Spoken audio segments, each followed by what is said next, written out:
G'day gang, welcome to the video. Just out here training on my $400 bike with the pros. This is with Lotto, banging it out up gorge roads. Did like a 150k ride with Lotto on the $500 Reid Osprey, training with the pros on the cheap ass bike.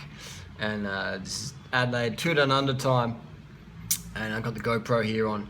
So this is welcome to the video. We're going to do a little review video, long-term review on the Reid Osprey. I'm going to talk a little bit about it. Do you need a super lightweight bike? If you're racing the Tour de France, you do. If you're trying to get, if you were losing races by a second or a couple of seconds, then yeah, you need to have a bit better equipment. But otherwise, it's basically if you can put out the power like pros can, or close to it, then a lightweight bike's going to help you. Or if you're losing Strava segments by a couple of seconds, then a lightweight bike will help you. Otherwise, the weight really doesn't matter that much. Doesn't matter that much. The difference between a 7 kilo bike and a 10 kilo bike could often be €5,000. So as long as your bike's under 10 kilos, I'd say 10 kilos is probably the max. Maybe 11 kilos is the max. Like 11, yeah, maybe 12 kilos. What do you, Thomas? Let us know below. What do you think the max is? But for me to be a performance at a high level, I would say the max weight for a bike for me personally would be 10 kilos.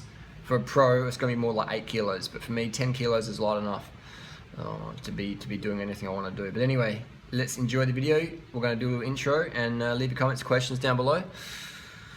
You're not going to get any footage from anyone else. Enjoy. Are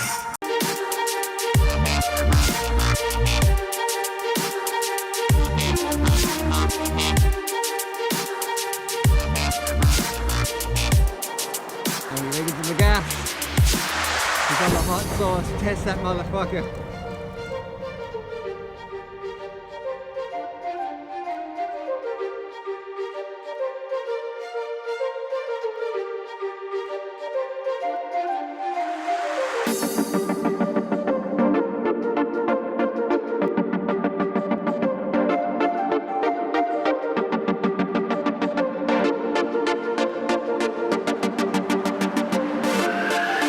So this is the Reid Osprey long-term review. I've taken off the crank, save weight. I did put a Tiago crankset on there, because it came stock with 170s and I wanted 175. I'm just used to that. Personal preference. I regret it. I should have put a mountain bike crankset on here, like a 22 3442, like a mountain bike Dior crankset, 9-speed. I did snap the rear derailleur, bent it. I did have a chain on there that was too short, 100% my fault. And then Toro's riding actually big combos. Is my fault. I did replace the derailleur. It's a mountain bike derailleur, works perfect, long cage. Run a 36 on there, no worries. It's got a 32 at the moment, and these rims are really good. I did replace the spokes, have been all rebuilt in the rear wheel. I loaned the wheel to a mate, and he just kept popping spokes. Pretty strong rider, so he got that rebuilt with Kim Henschke, North Adelaide Cycles. So we have the 32 cassette on the back. It's got this rack, put the rack on there. It's an Axiom rack, works really good. Beautiful rack, it's one of my favourite racks ever. I could probably put some tape on there to make it a little bit more durable. And I run the Crud Road Racer, but when you put a rack on there you can't, because it sort of hits here. So what I did is I did a bit of a zip tie job, dodgy brothers job, but it works perfect, it works really good. And I've done some good touring on this bike over to Burma, etc. Got a little light here just to, that light does jack all really, but better than nothing. I didn't really like the ports that the Reid had on here. It was sort of like hitting the brake over here. So this Axiom rack's perfect, The 27.2 seat posts, I like that because it gives a bit of flex. And derailleur, I snapped the derailleur hanger. When the derailleur got snapped, 100% my fault. And it was easy to score one here in Thailand even. I didn't even bring a spare one. Rookie error. Tyres, I've still got the original tyres. I put some faster tyres on there. These rims are still holding up pretty good. What else we got? We got the front wheel's perfect, no worries. Bearings have been great. The fork's been great. Handlebars I did replace. I put some Cannondale because I like that sort of shallow drop. Put a little mirror on there. This is the Italian race mirror, which I do prefer the cat eye mirror over this one now. There's some little seeds I've got there, some long gone seeds. I'm gonna plant those in the forest. Got the Crud Road Racer in the front. My only critique with this bike is that the tyre clearance is a bit limited. If you want to run fenders with 25mm tyres, it's just working. If I could click my fingers, I'd put a fatter fork on here that could fit maybe 28mm tires, you know, and same with the rear.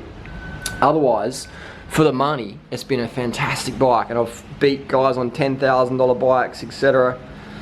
So there you go, that's my Reid Osprey Elite long-term review. Done a lot of miles on this bike, done a lot of fast times on it, put a power meter on there, I've done a lot of videos about it. It's definitely quality. So if you're in the budget, $500 price range, I mean, I'm not sure if you can get this model anymore, but it was good. I do rate Reid bikes, especially 500 to 600 bucks beyond. So that's my review there, not sponsored, bought this bike myself. Still going strong. I like the alloy steerer, because if you want to go touring, you can launch it up. If you want to do TTs, you can slam it down. And there you go, that's the Reid. The Reid Osprey Elite, the most famous Reid on the planet. Beautiful. So that's proof that you don't need to spend big bling to get really fit and to go really far distances. I've done like 200k rides in that thing, and done really fast bunch rides with it. It's perfect. The only thing I could really critique is that tyre clearance. I do love that 28mm tyres on my bikes these days. But even my beloved TCR doesn't handle the 28mm tyres in the rear. So, you know, can't always get perfect. But there you go. That's the Reid review, done and dusted. Thanks for that. It's just been a good game changer riding a bike that cheap, you know, and beating guys on $10,000, $15,000 bikes, you know, flogging them and did a 32-minute outdoor tap, doing some good times on that bike, you know. So it's definitely, if that bike if the Reid Osprey holds you back, you've got to be a pretty good rider. You know, you have to be a pretty good rider for that to be a, you know, negative thing to have. But other than that, just proves the point that $500 bike, Shimano saw it, and then now the new Shimano saw it is even better. You know, it's even crisper and better braking. It's fantastic. But that 9-speed stuff is legit. It is legit.